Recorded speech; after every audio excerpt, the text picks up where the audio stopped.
السلام علیکم ورحمۃ اللہ وبرکاتہ۔ اکثر رمضان میں یہ ہوتا ہے کہ ہم لوگ کہہ دیا کرتے ہیں کہ ہم روزہ نہیں رکھ سکتے اور ہم رات میں قیام نہیں کر سکتے، یعنی کہ تراویح نہیں پڑھ سکتے۔ بھائی روزہ کیوں نہیں رکھ سکتے اور رات میں قیام کیوں نہیں کر سکتے؟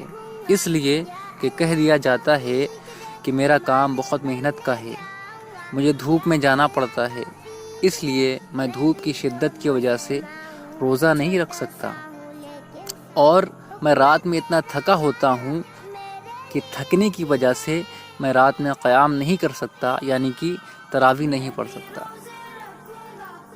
اب ایسا ہوا کہ اللہ رب العالمین نے ہی اپنے گھر کے دروازے بند کر لیے، اور اب کیا بہانہ ڈھونڈو گے کہ ہر طرف لاک ڈاؤن ہے۔ اب یہ بھی نہیں کہہ سکتے کہ میں شاپ پہ جا رہا ہوں، یا یہ نہیں کہہ سکتے کہ میں شاپ سے تھکا آ رہا ہوں۔ تو یہ ایک اللہ رب العالمین کا ہمارے لیے امتحان ہے۔ اللہ رب العالمین سے دعا ہے کہ اللہ رب العالمین ہم سب کو روزہ رکھنے کی اور رات میں قیام کرنے کی، یعنی کہ تراویح پڑھنے کی توفیق عطا فرمائے۔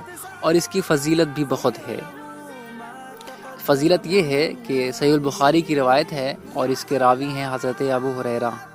حضرت ابو ہریرہ رضی اللہ تعالی عنہ سے روایت ہے کہ رسول اللہ صلی اللہ علیہ وآلہ وسلم نے فرمایا، جو کوئی رمضان میں روزے رکھے خالص اللہ کے لیے، نیت اس کی یہ ہو کہ ہمیں اللہ رب العالمین ثواب دے گا، تو اللہ رب العالمین اس کے پچھلے تمام گناہ معاف کر دیتے ہیں۔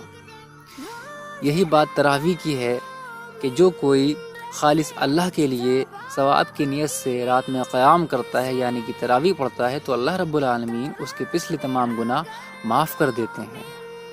تو کوئی بہانہ نہ ڈھونڈ کر ہمیں روزہ رکھنا چاہیے اور ہمیں رات میں قیام کرنا چاہیے، یعنی کہ تراویح پڑھنا چاہیے۔ اللہ رب العالمین ہم سب کو روزہ رکھنے کی اور تراویح پڑھنے کی توفیق عطا فرمائے۔ آمین یا رب العالمین۔